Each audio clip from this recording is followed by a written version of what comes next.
नमस्कार दोस्तों, GST awareness में आपका एक बार फिर से स्वागत है। दोस्तों, टैक्स ऑडिट रिपोर्ट को फाइल करने के पहले आपको कुछ चीज़ों का यहाँ पर ध्यान रखना है। अब सीबीडीटी की तरफ से आपको टैक्स ऑडिट रिपोर्ट के अंदर कुछ रिलीफ प्रोवाइड किए गए हैं। जो 6 मेजर चेंजेस हैं आज की इस वीडियो में मैं आपके साथ शेयर करने वाला हूं। सबसे पहले CBDT allows revision of tax audit reports, जिसको नोटिफिकेशन नंबर 28/2020 जो कि 1 अप्रैल 2021 को यहां पर लाई गई थी, जिसमें अब आप अपनी ऑडिट रिपोर्ट को रिवाइज भी कर सकते हैं। जी हाँ दोस्तों, ये ऑप्शन आपके पास पहले तक अवेलेबल नहीं था। इसमें लिखा है bye this notification 6 changes has brought to tax audit report which is applicable from assessment year 2021 and 22. The changes introduced in the tax audit form in form 3CD from the assessment year 2021-22 are as below.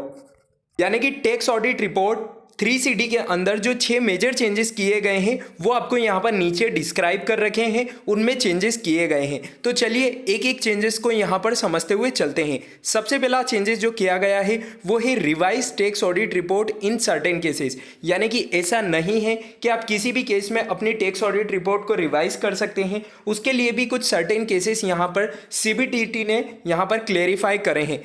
The notification has allowed revising an already filed tax audit report for recalculation of disallowances under section 40 और section 43B।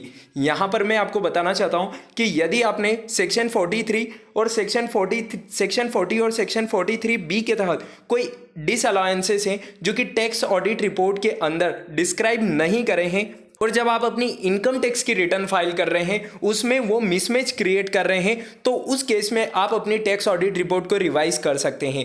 पहले tax audit report को file करने की और income tax return को file करने की same date होती थी, लेकिन अब यहाँ पर डेट्स को चेंजेस कर दिया गया है। अब टैक्स ऑडिट रिपोर्ट को अपलोड करने की डेट 30 सितंबर 2021, तो इनकम टैक्स रिटर्न को फाइल करने की डेट 31 अक्टूबर 2021 यहाँ पर हो सकती है। तो इन दोनों रिटर्न्स के बीच में 1 महीने का गैप आपको देखने को मिल रहा है, और इसी गैप के बीच में यदि कई एक्सपेंसेस ऐसे हैं जो आपके सेक्शन 40 और सेक्शन 43B के तहत है, जिसे आपने यहाँ पर डिस्क्राइब नहीं किया है ऑडिट रिपोर्ट के अंदर, तो उस केस में आप यहाँ पर अपनी ऑडिट रिपोर्ट को रिवाइज कर सकते हैं। इसी में आगे बढ़ते हैं, जिसमें लिखा है it may so happen that expenditure incurred in a previous year may be paid before the due date of return. यानी कि अगर आपने कोई ऐसे एक्सपेंसेस इनकर्ड करे हैं जो कि पिछले साल से बिलोंग करते हैं, लेकिन उन्हें आपने पेड कब करा है, उन्हें आपने अपनी टैक्स ऑडिट रिपोर्ट को अपलोड करने के बाद और इनकम टैक्स रिटर्न को फाइल करने के पहले अगर पेड कर दिया है, तो उसका बाइफर्केशन आप अपनी इनकम टैक्स रिटर्न के साथ साथ अपनी टैक्स ऑडिट रिपोर्ट में भी दे सकते हैं, और उस केस में आप यहाँ पर टैक्स ऑडिट रिपोर्ट को रिवाइज कर सकते हैं। The due date of furnishing the return of income under section 139 subsection 1। In order to remove the inconsistency in the two provisions, it is now allowed to revise the tax audit report to claim the deduction of expenses section 43B if the same was disallowed in the original tax audit report.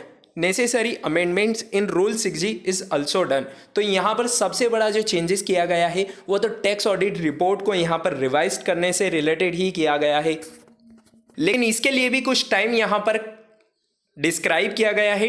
Time limit to revise tax audit report. A tax audit report is allowed to be revise for a limited purpose only. A tax audit report is allowed to be revise before the end of the relevant assessment year. For example, अगर आप assessment year 2021-22 की tax audit report को revise करना चाहते हैं, तो आपके पास जो टाइम पीरियड है वो रहेगा 31 मार्च 2022 तक का। 31 मार्च 2022 के बाद में आप अपनी TAR यानी कि टैक्स ऑडिट रिपोर्ट को यहाँ पर रिवाइज नहीं कर पाएंगे, तो आपको इस टाइम लिमिट का भी काफ़ी ज़्यादा ध्यान रखना है। सेकेंड चेंजेस जो किया गया है वो है changes in clause 8A to report exercise of option under section 115 BAC and 115 BAD।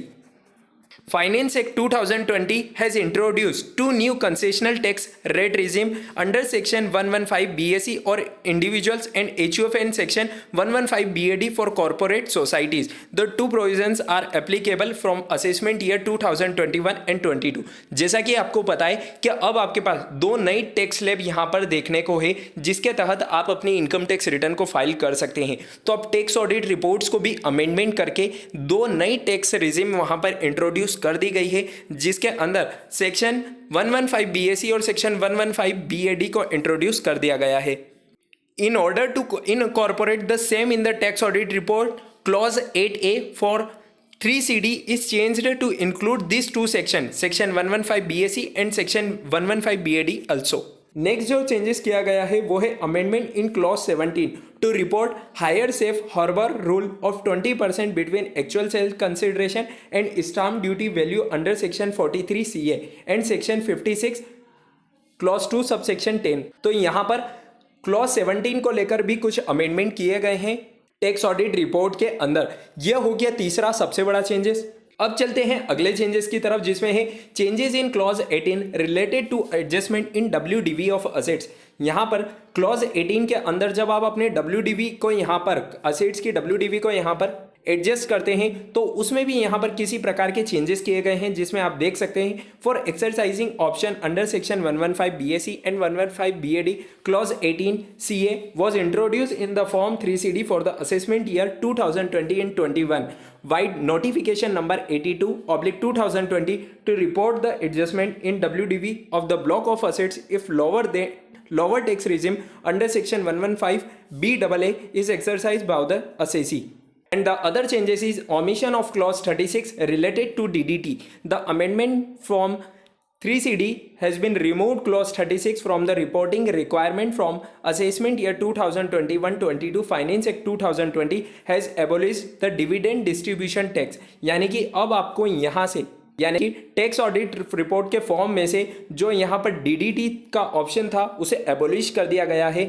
तो इसको लेकर भी यहाँ पर बहुत बड़े चेंजेस किए गए हैं। तो टैक्स ऑडिट रिपोर्ट को अब आपको फाइल करने के समय इन चेंजेस का बहुत ज़्यादा ध्यान रखना है। सबसे बड़ा चेंजेस तो मैं ऑलरेडी आपके साथ शुरुआत में ही शेयर कर चुका हूँ। अब आप यहाँ पर सर्टेन केसेस में अपनी टैक्स ऑडिट रिपोर्ट को रिवाइज भी कर पाएंगे। साथ ही साथ इनकम टैक्स रिटर्न को कैसे फाइल करना है उसकी वीडियो हम ऑलरेडी आपको चैनल पर बनाकर अपलोड कर दी है। यदि आपने अभी तक उस वीडियो को नहीं देखा है तो सबसे पहले वो देख लीजिए क्योंकि वहाँ पर अब नई फैसिलिटी आपको प्रोवाइड करी गई है इनकम टैक्स डिपार्टमेंट की तरफ से। जेसन फैसिलिटी का यूज़ करके अब आपको अपनी इनकम टैक्स रिटर्न को फाइल करना है। प्लेलिस्ट के ऑप्शन में आपको इनकम टैक्स रिटर्न फाइल के प्लेलिस्ट में आपको नई तरीके से इनकम टैक्स रिटर्न फाइल करने की पूरी प्रोसेस वहां पर मिल जाएगी। ज़्यादा से ज़्यादा उस वीडियो को शेयर कीजिए, देखिए, ताकि आप अपनी इनकम टैक्स रिटर्न को घर बैठे भी फाइल कर पाएँ। चलिए दोस्तों, उम्मीद है आपको वीडियो और अपडेट पसंद आई होगी। अगर आपको वीडियो पसंद आई है तो इसे लाइक और शेयर करना बिल्कुल ना भूलें। मिलते हैं नेक्स्ट वीडियो में, तब तक के लिए स्टे कनेक्टेड, स्टे अपडेटेड।